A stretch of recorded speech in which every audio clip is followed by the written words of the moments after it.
So I want to talk to you today about, now that the kingdom has come and is in our midst, what are our next steps? So what do we do after this incredible thing has happened? Now, what does it mean that the kingdom of God is here, you know? Well, that's kind of like the difference between a Christian and a Jew. See, because the Jewish faith does not believe that the kingdom has entered yet. But the Christian faith is that the kingdom is yet to be, but it already started. See, and that's really an important difference, you know, because we believe that we can see kingdom things happening right around us all the time. You know, and so those opening lines are really, really important, you know. So do not fear. See, this, we take Jesus at his word. Do not fear, little flock, for it has given the Father great pleasure to give you the kingdom. So to give you the kingdom. So what does it mean to be in the kingdom? Well, the odd things happen. What you expect to be isn't, and what you don't expect to be is. Like, for example, don't be surprised if the first come last, and don't be surprised if the last come first. And don't be surprised if you start to see people who were blind, they now see. And those who can't hear, they now hear. And those who have been dead in some way, shape, or form are now living a new life in some way. So don't be surprised. Don't be surprised whenever you think that you have something that doesn't count that much, really ends up counting a lot. So there's a lot of inconsistencies that happen whenever the kingdom is around. And so be at the ready. So the gospel tells us that there's 4 things to do as you live in the kingdom. The first thing to do is to sell your possessions and give alms. Okay. The second thing to do is to make purses that will not fade. The third thing to do is to go and look where your treasure is, because there you'll create your heart. And then the fourth one is to be ready. To be able to turn on the dime, to be able to take advantage of a situation and make an incredible change to the world because of it. I was telling the people at the 8 o'clock service today that whenever I went to graduate school, so I was an ordained Catholic priest. I was served for 2 or 3 years, and then I left the priesthood, and I had 2 master's degrees. One was in English, and one was in church law. Okay, now no one wanted to hire an ex-priest in church law anywhere, so there was no jobs available. And back then, what do you do with a degree in English? You know, and so I had to go back to school, and so I went to Duquesne University, and I started graduate school for a degree in community counseling. So I thought that would be a good thing. And so my best friend in graduate school was a girl by the name of Victoria. And we always called her Victoria, because if you would see her, you would know exactly why. She was about this high, okay? Her hair was the most striking feature on her. It was so huge. It was like big hair all the time. And she went around light of foot. I mean, she was someone whose motto was this: I want to make sure I know the dance when the world gives me the music. And she just became such a good friend of mine. The only thing I didn't like to do with her is drive in her car, because there was no room to sit. Everything was just so crowded in her car. But I can remember hundreds of times being with her, and we'd like be walking in Oakland or somewhere like that, and out of one of those restaurants there was some music going, and there was Victoria. She's there, you know, and everyone around her would be doing the same thing, you know, because if there was music in the world, she wanted to be able to dance to it. And that was her life, you know. I think that if I was meant to have a woman in my life, this would have been her. She was incredible. Just loved her. Now, I hated being in her car, though. And so one of the things that she had in her trunk, and I don't know if you know it by this term, but whenever I was a kid, we called it a top. It was an alternative to a sled. Now, you ever see those, like, they look like saucers almost, you know, like they're aluminum kind of things? And she had 2 of them in her trunk all the time, you know? And so that was just one of the things. I can't tell you how many times I moved those tops, you know? And so all of a sudden, the day came whenever I realized why they were there. And so it was wintertime, and we had just finished a class at night, and it started to snow whenever we went into class. So from 5 o'clock on, it was snowing. So we had like 2 inches of snow. And so we were driving into Squirrel Hill, and she all of a sudden says, "Oh my goodness, the snow is landing on the ground." And she turned into Shenley Park, and we went and got those tops, and we went running down the hill, and we went up and down on those tops. You see, that's why she carried the tops. She was at the ready. See, at the ready. She was at the ready to dance to any kind of music that the world gave her. And you see, that's one of the actions that people who live in the kingdom fulfill. We are at the ready. We are at the ready. We're ready to move on to where we need to go. So we have the ability that we don't wait for a kingdom to happen. We are not passive awaiters. What we are is we are actors with intentionality, because we believe that the kingdom is here. We make kingdom choices.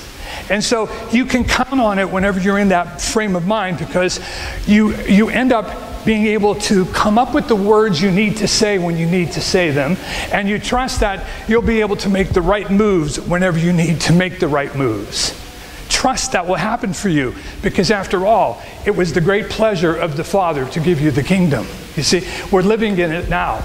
So if you ever worry about the words, remember this story. I heard about a Baptist minister who was in the grocery store, and he was in his religious garb, and so people knew he was a minister. And so there was this one guy that he had never met before came up to him and said, "Are you the local minister?" And he said, "Yes." He said, and the minister noticed that this guy looked really forlorn, and so he approached me. He says, "You look like you're sad." He said, "Yes, my dog just died." And so he's talking a little bit about his dog with him, and the minister was very comforting. And then the guy said to him, "Would it be possible for you, Pastor, to have a funeral for my dog?" And the minister says, "Well, we really don't do funerals for dogs, but definitely could say some prayers." And the guy said back to him, he said, "Well, that's really unfortunate, because I was going to give the church $5,000. And the minister says, "Oh, I had no idea your dog was Baptist." So the words will come. See?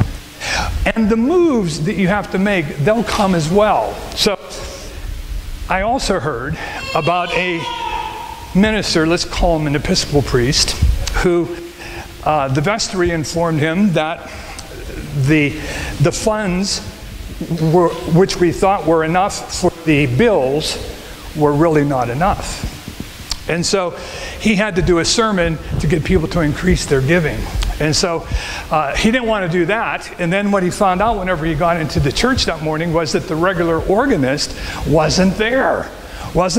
Because the regular organist was able to really come up with the right songs at the right time. So he had no idea what the new organist was able to do. And so he says, on top of everything else, my headache is a new organist. And so he met with the person very quickly before the service and said, "Well, here's the thing. I'm going to be asking for more money, so I hope that you choose the right hymn right afterwards whenever everyone's ready to hear it."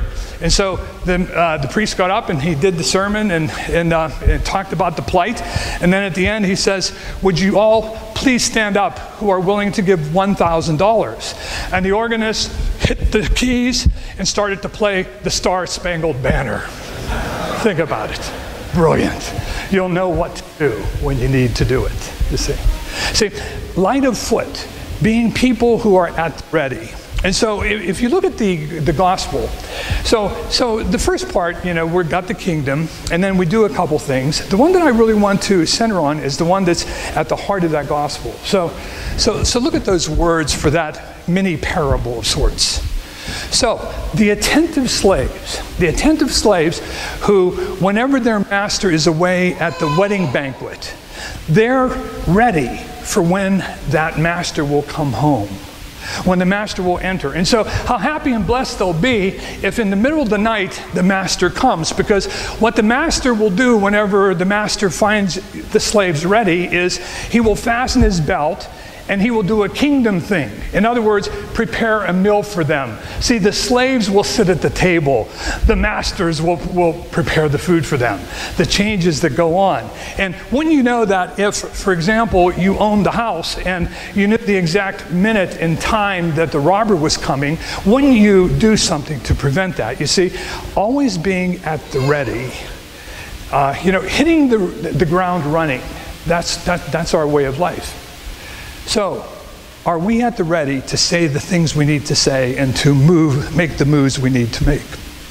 So I have a friend in New York who was a trainer with me. So, for those of you who don't know, in my life I spent a lot of time doing trainings on the road and seminars and public speeches.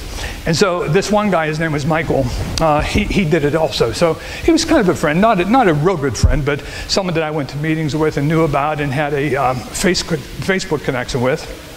And during the summer, he always took off because he volunteered and then was looking for pay, being an understudy for different Broadway acts. So that's what he did. So he had to be at the ready. So he did this for like 20 years and didn't take any salary during the summer because he was on wait at the ready. And so we teased a lot because I knew him for about 16 years and he never got a job. He never got a call. But 2 years ago he did. And he was the understudy for Hamilton, and he was the understudy for King George. And so he got to do it 2 nights on Broadway. And I'll tell you what, that made his whole career now, because he's getting all kind of offers. At the ready. Because a lot of times those momentary opportunities will come your way very suddenly.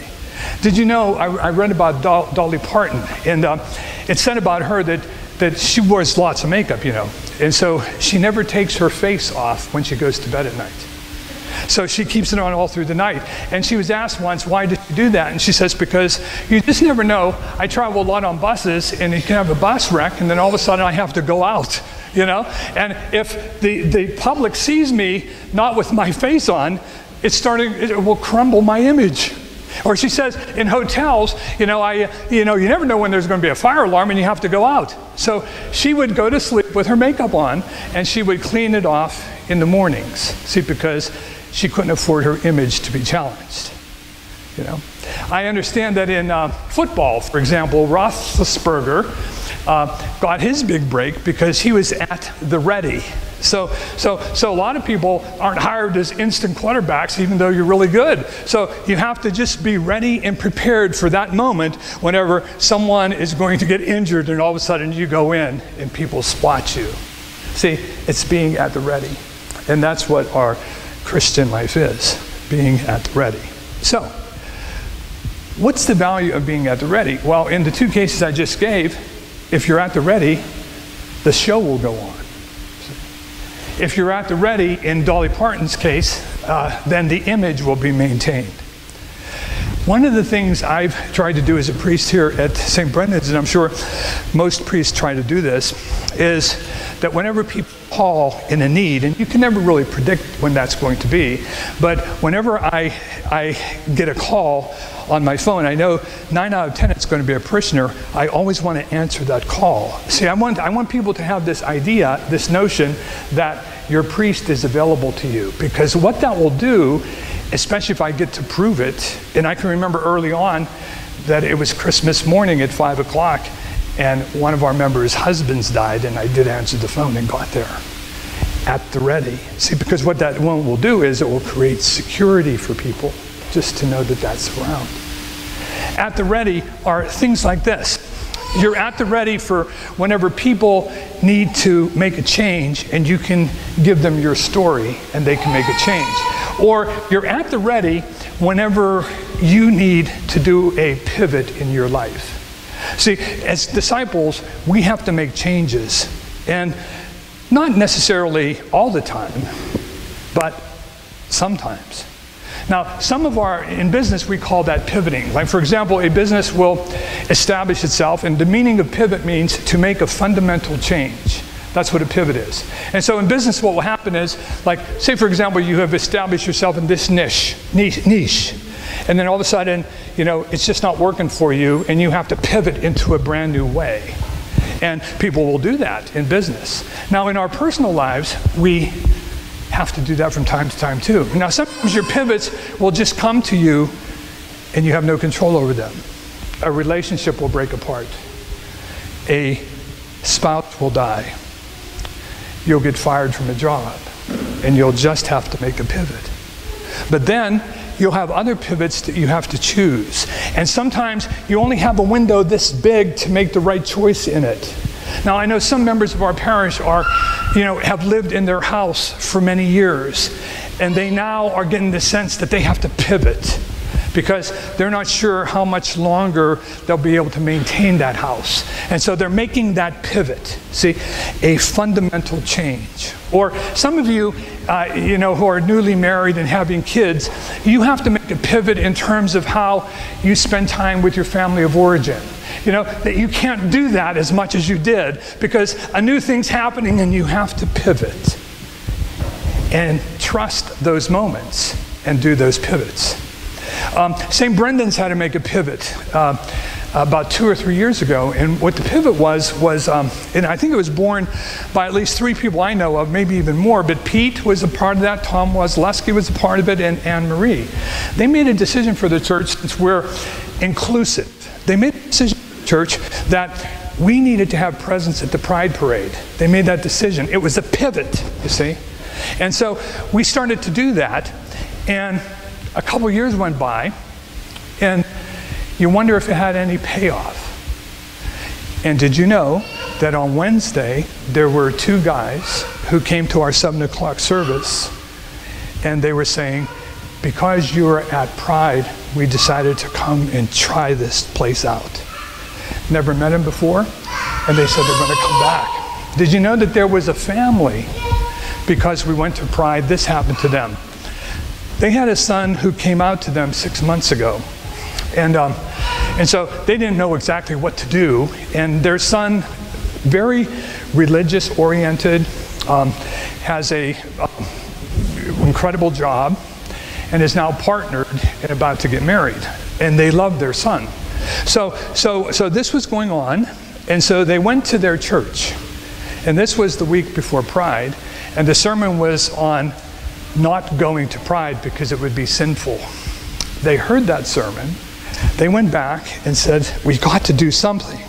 They now knew it was time for a pivot, because sometimes in our spiritual life, in our practices, we have to do a pivot as well. With friends, we have to do it.